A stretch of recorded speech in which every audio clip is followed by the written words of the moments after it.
my team is great in terms of like, they've had a couple panic calls with me over tweets I've made in the past and just saying exactly what I'm thinking. But luckily no one has ever shot me over those. So we're good to go so far. And I've grown up, right? I'm older now. I know to put the phone down and just like, if I'm mad, go to the gym or take a clonazepam. It's like those are the two options. Yeah, exactly. Maybe hover over the tweet button before you hit tweet. Yeah, or just like send it to the team, being like, should I send this? or just send it to the team, and then we all laugh, and then they go, don't you fucking dare. Yeah, if you have to ask the question, should I? You probably shouldn't. You probably shouldn't. Yeah, exactly. Hey everybody, thanks for tuning into another episode of On The Porch with Front Porch Music. It's producer Jason here, and you don't normally hear my voice in this part of the episode. Normally you hear it at the end of the episode, but today I am taking over the intro. Jenna and Logan are both unavailable, so you get to hear the sultry sounds of producer Jason. This week's guest is Andrew Hyatt. Logan and Jenna had a really interesting conversation about staying true to yourself, the importance of the hang, and keeping your mental health in check, which is something that's really important. And so we're really happy that Andrew decided to tackle that and be really open and honest with us. It was really great. I'll just throw a reminder in here that if you like the show, you should definitely give us a rate and a follow. 5 stars really helps. We rely on a lot of word of mouth and people spreading the show. So if you have someone that you think would be interested in Canadian country music, make sure to let them know that we exist, because we really appreciate that kind of support. All right, that's all I got for you. Enjoy the episode, and you will hear my voice again in about 45 minutes.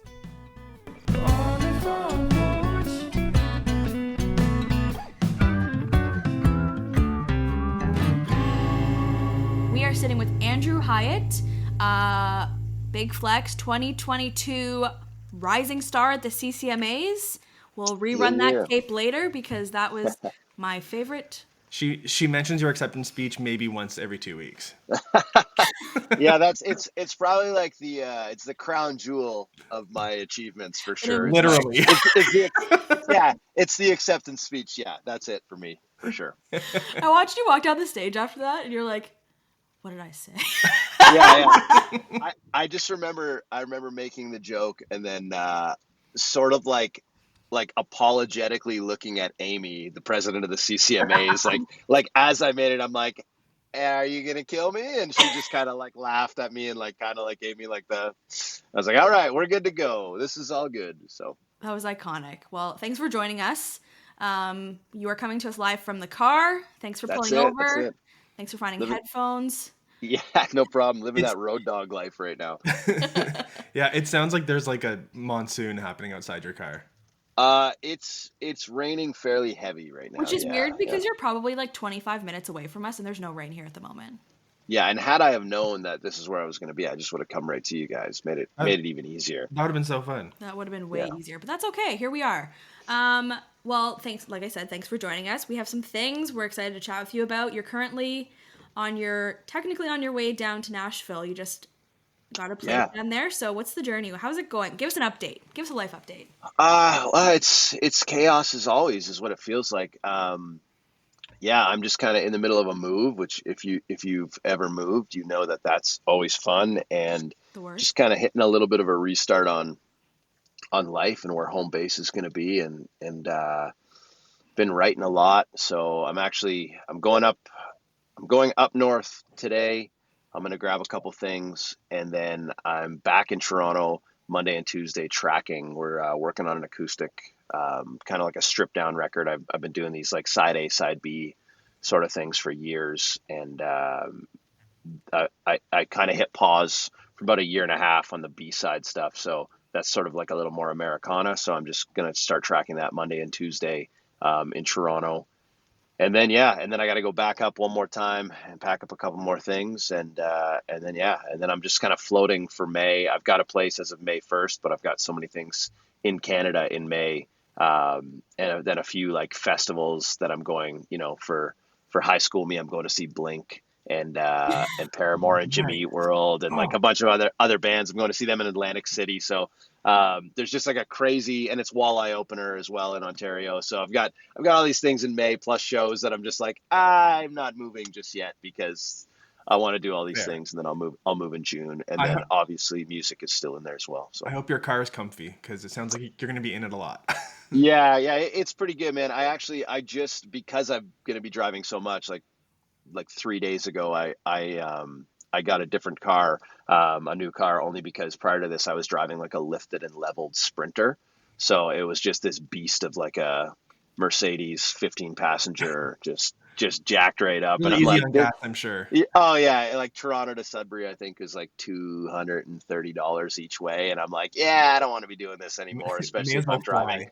fly. Yeah, exactly. It's cheaper for me to fly from Toronto to Nashville by like half of what it like returned by then what is half a tank Sudbury to or one tank Sudbury to Toronto. So That's yeah, wild. making some smart life decisions now, you know. Good job. Good job. Love that for you. So you're tracking vocals for some side B. That's really great. You've also currently have a single at radio and an acoustic version. Isn't For Good Years has an acoustic version now too, right? That's out. Yeah, that version's actually been doing me really well because Sirius XM, their country station has picked it up, and it's just like there's a lot more money there than there is in terrestrial radio. So it's been great to see that pay dividends, because you don't always know when you record an acoustic version if it's other than for the pure joy of making music and doing it. You never know if you're going to see return on investment on those things. So we shot a video for it and we did all that, and it turned out really well. So I'm glad it's working out. That's sweet. You do things for the love of music. Are you a carpenter by trade or something too? So I'm an iron worker by trade. Yeah. Iron So worker, I yes. did structural steel for just shy of 4 years. And then like I framed as well. Like I worked on a framing crew for a couple summers, and yeah, like I've got a little bit of everything, but I'm not great at any of those things. I know enough that I can do it, but I've always wanted to be, playing music. So that was always the end goal, and it worked out. So Jack yeah, of all trades, master. master of fun. Master of- Yeah, I didn't expect that. Me neither. yeah. That's funny. I love that. You've been in the music industry for quite some time. That sounds Yeah. like an old joke, and it wasn't, I promise. Yeah. Jenna's really good at those backhanded compliments. Yeah, it's like get you them look every day. way younger than you are. Oh, she's never said that It's to like, me. well, no, I'm just kidding.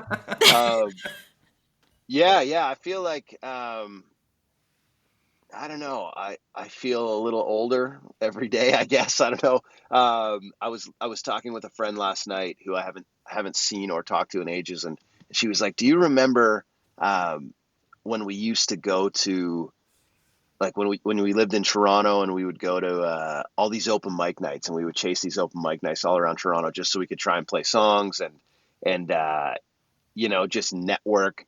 And I was thinking about that, and I'm like, oh my God, I'm like, that's like 15 years ago, maybe 16 years ago, because I was 19 or something. I'm like, I'm just going, this is wild to me that much time has passed. So I feel very fortunate that I have been in this industry for as long as I have, and that I've been able to make a living doing it for as long as I have, because that shelf life can be very short, and there's a lot of people that were coming up when I was coming up that are no longer in it, and there was people that were at the top of their game. They were like 5 years in that are no longer really doing it anymore. So yeah, I feel really, really lucky and really happy to still be making music. And there's a price to everything, and that price, you pay in different ways, I guess. But it's been good. It's been good. Yeah. You just posted that to Instagram this morning. We saw, and it's accompanied with some pretty sweet pictures of you in front of an enormous crowd.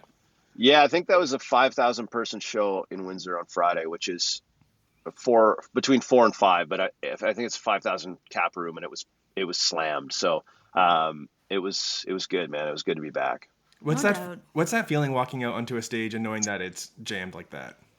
Well, both myself and Dallas haven't really played a full show since I think like October with our full bands. Like we've done one off, so both of us were kind of laughing, being like, and laughing with the bands. We're like, oh man, I'm like, we're gonna shake off some rust here, I guess. And it's funny when it's a big stage like that. My first thought was, because I always come out of the gate as hot as I can, kind of running around, And that stage was so big. Like I got to the end of the first chorus and I was gassed. Like I was like gasping for air because I'm running back and forth on this stage. I'm like, oh, my cardio is low right now. And then by like, second song, you kind of catch your breath and you take a pause. But it's always nice getting out, and especially crowds like that. You never know when it's a seated theater, so you never really know what you're gonna get, and it's nice when you get a crowd that is really reactive, and they were. So Yeah, no doubt. I want to jump back to the Toronto thing. You spent like quite a few years in Toronto, I think, and the only reason I even know this is I was at your release party last year in May because a friend of mine was your opener, and nice. Every person I talked to was like, "Oh, I worked with him. I worked with him at this like bar or something," or like we were friends when we were younger, and he was just starting to play, and I was like, "What?"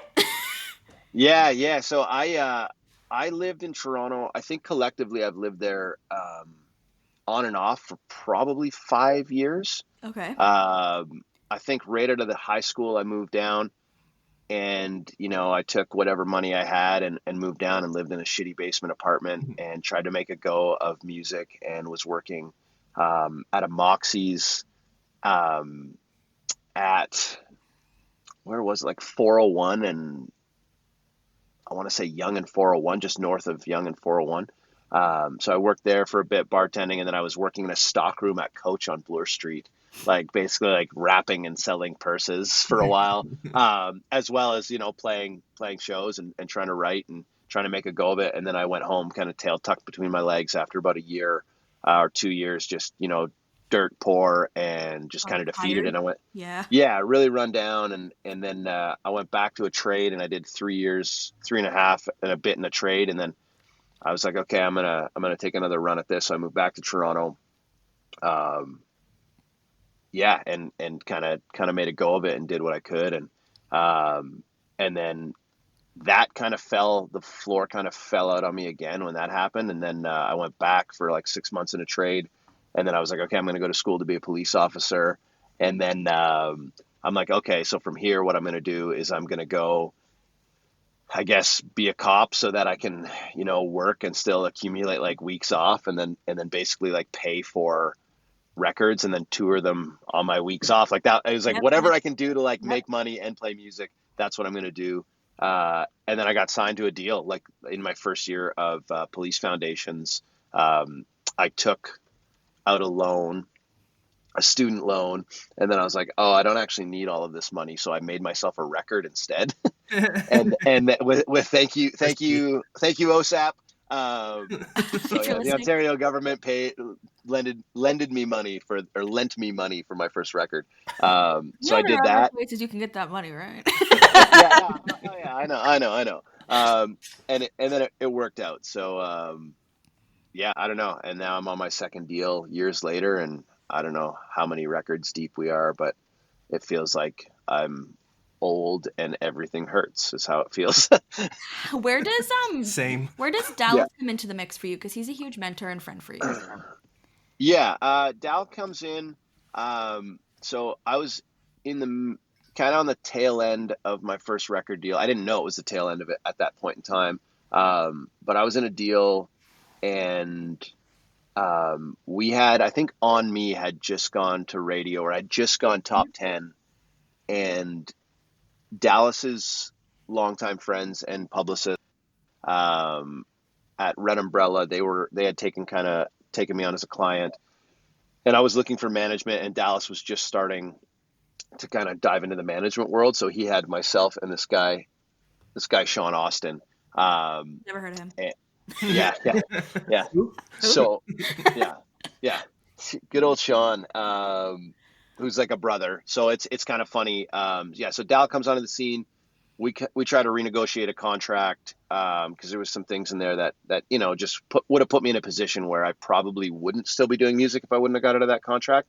And I didn't know that much. I didn't know much at the time. Someone offers you a deal when you're young and you kind of sign it, and then you realize later on, like, oh no, like I'm screwed. Like I'm never going to make money on this deal. So what's the point in being poor forever?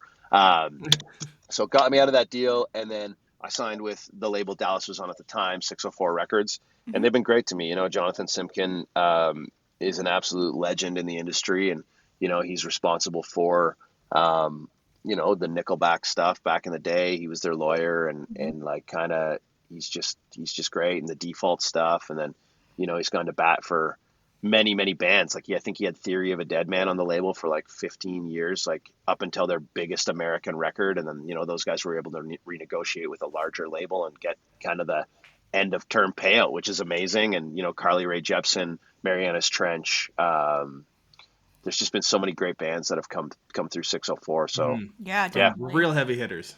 Yeah, and that's what I love about this label is that they are invested in artists and believe in making art. They're not that John has never once been like, hey, I want to hear the record before you record it. He's like, here's a budget. Nice. And when I hand in music, they're like, cool, this is great, or I'll call him and I'll be like, hey man, like I'm going through some personal stuff right now and I just got to make, that's kind of what's happening right now. I'm like, I'm on the tail end of a relationship and I'm like, I just need to be in the studio. I need to be making music right now. My life's turned upside down. And I don't know where that music's going to live, where it's going to have a home. And they've just been like, yeah, man, just do like whatever you need. Just go make music because we know that it's gonna be, they believe in building catalog, and like Death by a Thousand Paper Cuts is like how they believe in like having artists, survive. So it's like the more music, the more catalog, the more money you'll make. It's like trickle in effect, and it works out. As an artist, that's got to be really comforting.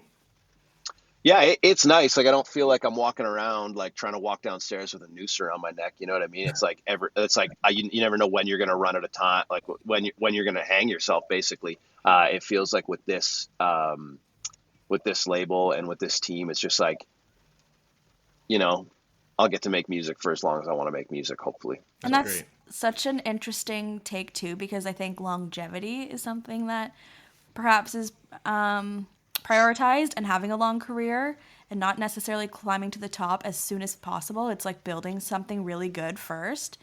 And I don't think a lot of labels prioritize that. It's like, how do we make money off of you yesterday? Yeah, it's like it's high consumption, right? I mean, this is a battle in my mind. All the bands that I've come up with, all of those Canadians are playing massive shows or bigger shows, and they're, they've all had number ones, and we've sat kind of in that like top 15, top 10 vibe, Yep.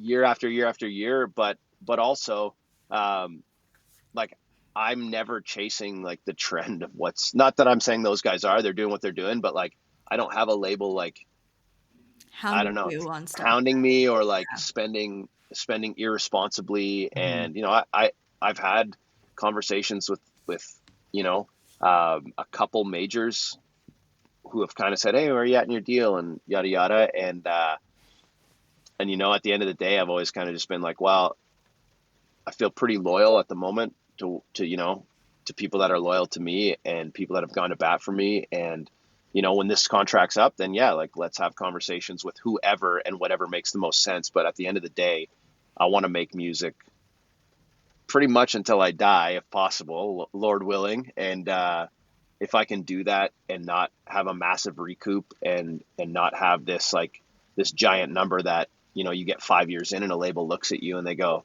well, we're never going to make this like $1.5 million recoup back on this artist that we've sunk all this money into. So we're going to drop them. And then you're kind of like, oh, cool. Like, I guess I can play shows and still make money, but you've now lost that backing and lost who's going to bat for you. So slow and steady wins the race. Hopefully, that's at least what I tell myself every day when I'm stressed. And yeah, let's see what happens. What's something you would tell yourself who signed that first deal, knowing what you know now? Other than read the fine print, I guess. Yeah, I mean, that's a very different human back then. I don't know. I would probably just say, like, take the stars out of your eyes a little bit. Like, I would just say, like, understand that, like, making music is a gift. And as long as you get to do that, and as long as you're creating something you're proud of, then nothing else matters. Because it took me a really long time, especially when we started chasing, not chasing, but like servicing to radio and going for radio. It took me a really long time to not take it personally when we'd hand in music Like I would create something that I loved, and then I would give it to other people, and then they would grade it essentially. Yeah. And then that would play with my head for a long time. And now I feel like I kind of don't give a shit. I'm just like, I'm going to make music. And if you guys want to play it, great. And if you don't, great. But like at the end of the day, music is so subjective. Yeah. And you've got, and I love it when radio supports it. And I'm super thankful for everyone who has supported, and everybody at, Apple, like George at Apple, and the guys at Spotify and Amazon and Google and all that. And it's just like, I don't know, just be proud of what you make is probably what I would tell myself. And just don't chase trends. Just do what makes you happy and what you feel is true. That's important. Do you want to talk about, you had quite, I first saw you when you were opening for, this was many years ago, Dean Brody. Was it on that the acoustic tour? Yeah. And you openly told the crowd that night, you're like, you know what? I'm so happy to be here. I am struggling a little bit vocally. And then you had like a huge thing going on. Yeah, so that was a weird time. I didn't know what happened, but like we got like, I think like basically I got onto like show 2 of that tour or show 1 of that tour, and it was fine. And then like the next night, all of a sudden my voice just didn't work. Oof. And I was like, okay, maybe it's just run down. And then, and I was like, I had never had an anxiety attack in my life, and I had never had anxiety. So I didn't understand what was happening to me, but it was a 2-part problem. It was, I had reflux, and essentially I had GERD until I was from the time I was like 24, I'd been on medication. And that tour would have been 2018. So, I was 30 years old, I think, on that run. How many years ago is that? 5 years ago? I can't do math right now. 6 years ago? Yeah, I would have been essentially 30.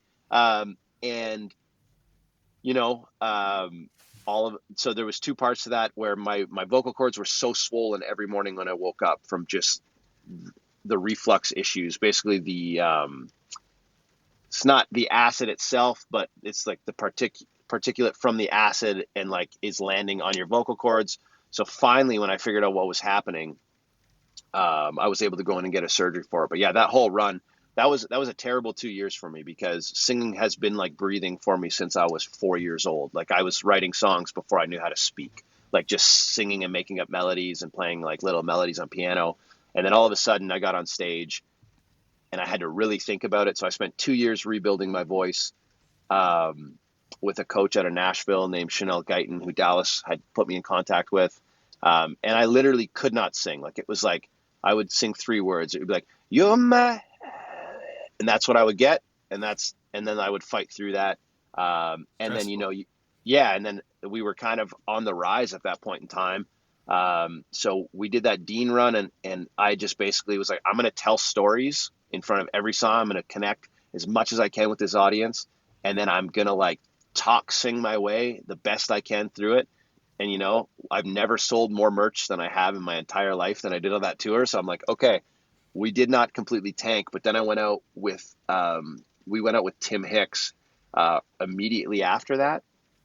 And like my voice was fried. And I remember, one of the reviewers was like, Hyatt's band brought a lot of energy. The songs are great, but he has a very weak voice, is like what he wrote in the thing. And like that crushed me, because I've always had a strong voice. I always felt great about myself. And then, so it was just this like trickle down thing of like physical and then mental, which I still battle the mental side, but I've gotten a lot better through, working with a vocal coach and working with a therapist and a performance, coach and all of those things. But it's definitely been a battle to not just throw in the towel.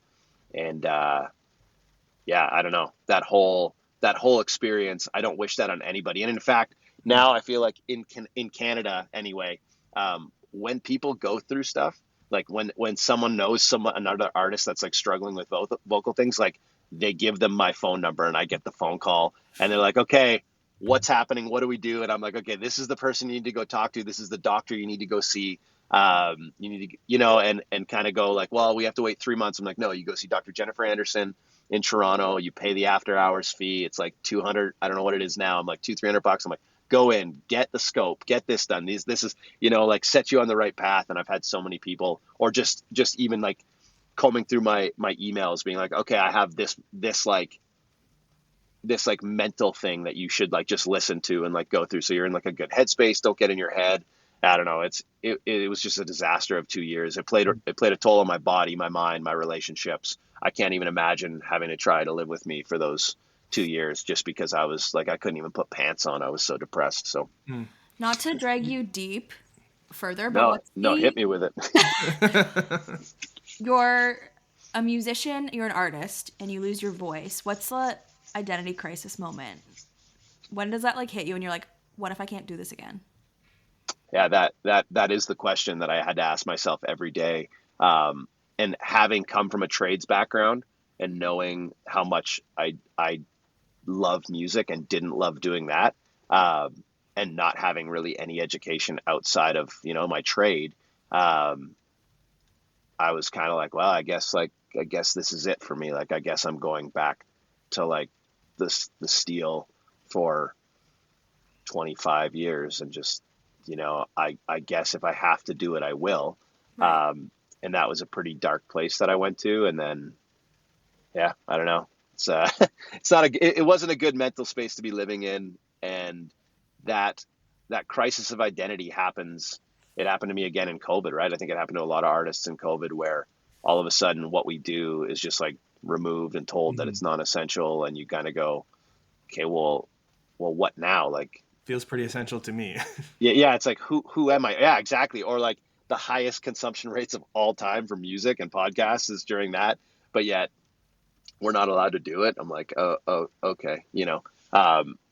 So, I got you guys still? Yep. Still there? Perfect. Yeah. So yeah, I don't know. Just, that, I don't know. I think it's so important to just like, again, it comes back to like create, if you're an artist and you're in any art of any kind, and that's what feeds your soul and that's what makes you feel like a human being and that's what like makes you feel full and alive, then knowing that that's what makes you full and alive and like that's enough, like that's the only thing that is going to sustain you. Because if you're looking to the outside world to kind of grade you and give you that like I'm good enough, it's like, no, just like remember who the fuck you are and be that person for the rest of your life. That's the only thing you can do. That's something that you kind of gets lost in translation too in the hustle, right? Like there's so much to distract you from like why you're doing something and why it fills your cup and why it's such a huge part of your identity, right? And it's easy to get distracted in this industry too, just like looking at social media numbers, streaming numbers, all that. And when you take a step back and remember that it's about how the music makes you feel and all that. Yeah, and like also like and you can't look to the left, you can't look to the right. You just kind of gotta like you can't look at what your friends are doing and go like, oh, why this, why them, why, you got to just go that hey, there's enough like space in this world for everybody to create art and for its value to be valuable to somebody. And with the streaming numbers and all that, it's like it took me a long time to realize to go like, well, why is this popping off? And then you go, oh, like a major label's throwing like $1 million at that. You know what I mean? Like they're literally throwing they're throwing $1 million at it, like between advertising, travel, like whatever they're doing, promo, press, all of that. And it's like, well, of course that's gonna jump to the front of the pile because it has a heavy lift behind it. It has a team. And it's like if you're on a smaller label and you're kind of doing the groundwork yourself, it's like, well, you got a lot less people doing a lot more, and it's gonna take time. But I don't know. I think the old saying, slow and steady wins the race, is still true. And, I'm lucky that I'm a solo artist. So you have bands that are out there that are on majors, and yeah, they're making maybe 4 times the amount of money, but they're splitting it 4 ways. So at the end of the day, I'm kind of going like, hey, we're all making the same. So no doubt. And also, man, like there's something to say for like talking to people in the industry, whether it's like other artists, radio people, like you have created like this really great like group of people don't have bad things to say about you. Like it's the things that you're saying here is like you're just not talking to my ex-wife. That's the only issue. You just got to go talk to her. And no way. I'm just kidding. She No, says but- nice things about me too. So Yeah. But seriously, like there's something to be said about, like you're saying, like you don't have a huge team, but you also don't like enter an interaction like I have something I got to do here. It's like people have great things to say about you because they like you make friends with people, and it's not like what do I need from you first. Like you've done a really good job of that. thank you. That's very kind. Yeah, I don't know. Like, I don't like greasy people. Like there's people in this industry that I won't even shake their hand because I'm like, you're just like, I don't want your grease on me. There's artists that I'm like, you disgust me. And that's, you know what? Those harvests are like, they're coming, you know, like it's like those trees are ready to be chopped, and you're seeing it now with certain people. And I'm just like, yeah, like you can't just do that your whole career and then get to the end and then wonder why there's nobody left to go to bat for you. So for me, it's like, it's the hang first. It's like, that's our policy with our band. Like, you know, this show we played on Friday, we drove up together, and like the most important part of that whole weekend, yeah, being on stage is cool, but dinner was the best part. Like I was like, we do family dinner, we go, we sit down. It's like, you know, I'm paying for dinner. You guys are here. You're sacrificing your time. Yeah, you're getting paid, but it's like, it's still like you could be out with anybody. Like I've got some of the best players in Canada on my team, and they're still hauling ass with me after standing on stage with me for 2 years with no voice. I'm like, the fact that you guys didn't leave is incredible, because I probably would have left me. You know what I mean? And so yeah, we have a family, and it's just that's the goal. And you know, Dal kind of taught me that in a lot of ways. Dallas, just like with his camp, like they're amazing humans. And even our band, we just talked about it. We haven't seen those guys in forever. And sometimes when you're the opener or when you're the direct support, like you feel like you're the opener and the direct support. Like with those guys, like, you know, they're coming up, they're giving us hugs. They're just like, it's so good to see you. That's like nice. They're calling me like 2 weeks out being like, when are you coming in? Like, are we going to be able to get together? Like, let's get a hang in. And there's no egos. It's like the dressing room is always open. It's like their food at the end of the night, you know, show food comes and they're like, hey, like come grab some food with us. Like rather than, you know, because you don't always get that as the opener, but like, they're like, there's beer in the fridge, like take whatever you know what I mean? Like they're just, they've taught us. And those guys are all legends in music in Canada. You know, Flav is one of the greatest drummers in Canada. One of the greatest, you know, Travis Switzer is just a beast on bass. Like Darren Savard, you know, Chad Murphy, like all of those guys are just like Jer Breaks. Like they're just great humans. And yeah, I don't know. That's got to be what it is. It's 90% hang and 10% talent. Like there's so many more talented people that I know, even from my hometown. And they're like, what's your secret, man? And I'm like, there's no secret. It's like, just grind, just get up and make music and do it. But like, also know that there's a cost to it. And you're going to have to give up your truck, and you're probably going to lose people you love. And you're probably not going to have like the house you want or the house that you dreamt of. And you're probably going to be later in life with family, but you know, there's a cost, but there's also a reward, you know, like standing on stage singing. Like we did this song on Friday night. And like this next record's pretty much going to be my divorce record. And I wrote a song called "Oh for One" like 2 weeks ago. And I'm like, you know what, guys, we're going to play this. And we did it on acoustic, and you get out there and you tell the story and you see a crowd react. And it's like I'm going to be on a high for like 2 weeks from that. There is no low for me now. Like I'll be golden. I'm good to go. So as long as I get to do that, it's like, that is a high I will chase for the rest of my life. Well, I mean, the stories behind your music really resonates with people. Like I've seen you a few times at showcases, at like the CMAOs or the CCMAs or whatever. And like the stories that you tell before your songs always just completely captivate the audience. It's really like every time I've seen you in a showcase, you've been the one that people kind of talk about afterwards. So like your ability to storytell is just great. That's very kind, man. Yeah, I learned pretty early on. If you're not the best singer and you're not the best looking guy in the room, you better tell a damn good story. And it's like that's just kind of been, you know, if you can connect here with people like right away, it's like you could sing the fucking alphabet or the phone book and it's not going to matter. Like if you tell them why it means something to you and why there's like that thing or why that hook came to be or why that lyric exists, it's like, and that's the stuff people remember. Like, yeah, I don't know. It's I think that's the goal for I me think anyway. it's obvious when people are sharing like themselves and their story versus something phoned in or like what they think they need to share with people, right? Like authenticity actually is what gets people on board. I think the last thing we want to touch on is you're pretty open about your mental health journey.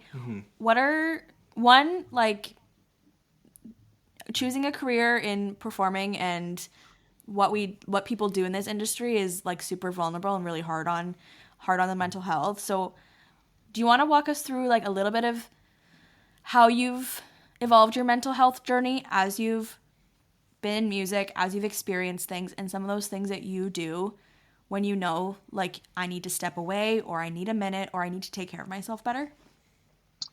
Yeah, I think it's funny being in an industry that is so I don't know what the word is. Like the industry itself, like the people are great, but you know, it's focused on like metrics and like you're constantly trying to climb. So it's a bit exhausting in terms of like, again, ranking your success and then ranking it against everybody around you.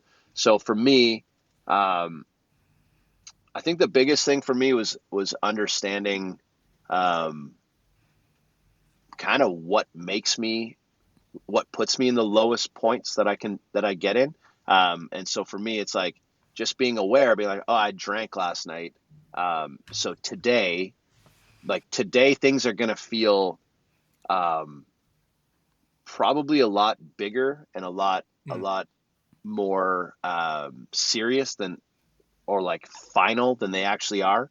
And you know, if I was an intelligent man, I would just cut out alcohol altogether in my life. But I do love a good bourbon or scotch or whiskey or rye or any dark liquor. Um, so for me, it's that. And also I call it paying for my sins. So I've been blessed in the way that I can drink like a fish and wake up the next day and I don't get hungover. Um, I just pay for it mentally. So that's a kind of a dangerous combination where I can wake up and feel pretty much the same, except for mentally. I like, you know, if a commercial comes on TV that's sad, I get choked up. I'm like, oh yeah, I've slept 2 hours and I drank. So then I call it paying for my sins. I just get up and I go to the gym right away and I get that endorphin rush. So it's like staying on top of sleep, eating healthy. I've noticed lately, that's such a game changer for me. Like if I'm eating terribly, my mental health just goes to shit. And then talking to people, like just having like 3 or 4 close people who you can just call and be like, man, this is beating the piss out of me right now, or this is like, you know, um, yeah, I don't know. I don't know. That's probably it for me. It's just those simple things. And then, you know, I'm on medication and I'm not consistently on medication. I have medication for my anxiety and for when my brain won't stop spinning. I practice like breathing exercises. First, I'll go to the gym, and then if I still can't shut it down, or if it's like 2 in the morning and I can't shut my brain off, I know if I don't sleep, I'm not going to be okay. So, yeah, I have medication that I try and take as sparingly as possible. And I've got a great doctor who has kind of talked me through how that medication works, why it works, when is appropriate to use it, and using it as part of a toolkit, not the answer, but it is just one tool in my toolkit. Um, and I'm super thankful for it that I have those things. Yeah. Yeah, no The doubt. self-awareness is really admirable, and I think that like a lot of people need to really kind of look at themselves like that as well. Yeah. I think, this is, again, I am far from a perfect human being, like the furthest, in fact, but, um, more so recently, you know, going through, a separation and going through, it's really easy. This is kind of like something that I feel like life is kind of beating me over the head with right now. It's really easy to be like, oh, like this is happening because of blah, blah, blah, blah. And you're kind of pointing at it. But then to go like, okay, well, I feel this way, or this person feels this way. And is there anything that I did to contribute to that? Or if this is how I'm feeling, what is the root, or what is the why? You know what I mean? It's like, rather than just it be reactionary, like, and pretend that it's just coming out of nowhere, go, okay, well, if I'm sad today, why am I sad? And if I'm sad, it's like, okay, well, what did I do? Did I sleep? Did I eat properly? Did I drink? Do I have things going on in my life? And if any of those answers come up, it's like, well, how can I correct those things? And then as soon as I kind of implement that plan, I go, okay, well, that's just a feeling. That's a chemical thing in my brain right now. And that's okay. I'm allowed to feel those things, but then I'm going to put into place a practice so that tomorrow I don't feel that way. And I'm not perfect at ironing that out continuously, because sometimes we're just idiots as human beings. But yeah, I kind of get the wake up call, and I've gotten better at just being like, okay, aware of myself. Yeah, I guess is the way to do it. Yeah. Definitely. Okay, let's plug music things. Okay. We've had a good chat. Like, getting to know people better is great, but we also want to make sure you can chat about your music. So, you've got 4 Good Years that's running on radio, and the acoustic track is also spinning pretty well. Do you have a new single coming out anytime soon? Also, keep in mind this will come out in a few weeks. So yeah, so I think we're gonna take, as it stands at this moment, there's one more song on the record that we're gonna take to radio. I think we're gonna try Still Something and see how that goes. I don't know. It's one of those songs that I think people are either gonna like, radio's either gonna love or hate, and I know who loves it in radio, and those who have not spoken up, I have a feeling hate it. It's a little heavier, but I'd rather take a risk with a song that's been very reactive for me live, and it's also the song that we didn't like. It's just reacting even on streaming. As far as like when we first put everything out, that was the song that immediately people started listening to. That was not pushed. It wasn't playlisted. It was just like the song that had the highest save rates, the highest like play rates. So yeah, we'll see what happens. I don't know. I love that song. It's we've been sitting on it for a long time. We recorded that song years ago, and then it was written. Oh, did I lose you there? You still got me? Yeah, it was written a while ago, and we had a version that we've been sitting on for ages. And I actually tracked the vocal prior to having my vocal surgery, and then Kid Rock. It was written by Morgan Wallen. I think Mitchell Tenpenny and Andrew Albert are on that song, I believe, or Andy Albert, and then Kid Rock had also been pitched that song prior to, and so he decided he wanted to put a version of it out, and kind of promised them that it was going to be this single for like a farewell world tour and yada yada yada. So we just went, yeah, of course, like that's a way bigger look than like Canadian country, right? And so we waited and waited and waited, and the record came out, and it's like this swampy, like slowed down version that he released. It was never a single. So I always joke that if you would have told 14-year-old Kid Rock, or 14-year-old me, that Kid Rock was going to like fuck me out of like $12,000 for a few years, that I never would have believed you. But just because we spent all this money, and we literally put it out for like 12 hours, and we had to pull it down. But it worked out where I got to re-sing it after surgery, so it was a way stronger track. And now hopefully it works at radio, and we'll see what happens. Can't wait to hear it. Works out. Yeah. You've got some CMAO performance slots, and I feel like you have a nomination or two. Yeah, Male Artist of the Year. Yeah. Okay. Oh. Nice. Yeah, that's cool. Yeah, always grateful. Like hometown stuff. I try not to pay attention to much of that stuff, only because I'm always grateful to be recognized and nominated, but like, I don't want to live in those, it's like, that doesn't make me a better musician, what I mean? Like it's awesome, and I'm so thankful for it. But yeah, I just want to be kind of focused on not the accolades, and just constantly making music. And we're going to perform there. I think I'm probably going to do like a stripped down version of one of the new songs. Just cause I like doing that. I don't get to do it enough, and it's kind of where I came from. So again, tell the story, sing the song, and hope for the best. So looking forward to it. Yeah. Well, thanks for joining us from the car in the rain. Yeah. Thanks for having me, guys. This has been awesome. And make sure you are keeping up to date with what Andrew Hyatt has going on. If you're going down to Nashville, bother him. Please do. By all means. Thanks, man. Thanks so much, Andrew. No, thank you both, and I hope you have a great Sunday. You too. One sec, don't go off. Thanks for listening to another episode of On The Porch with Front Porch Music. We're so lucky to be able to chat with artists and make episodes like this one. If you like the podcast, remember to rate and review us, and subscribe so you don't miss an episode.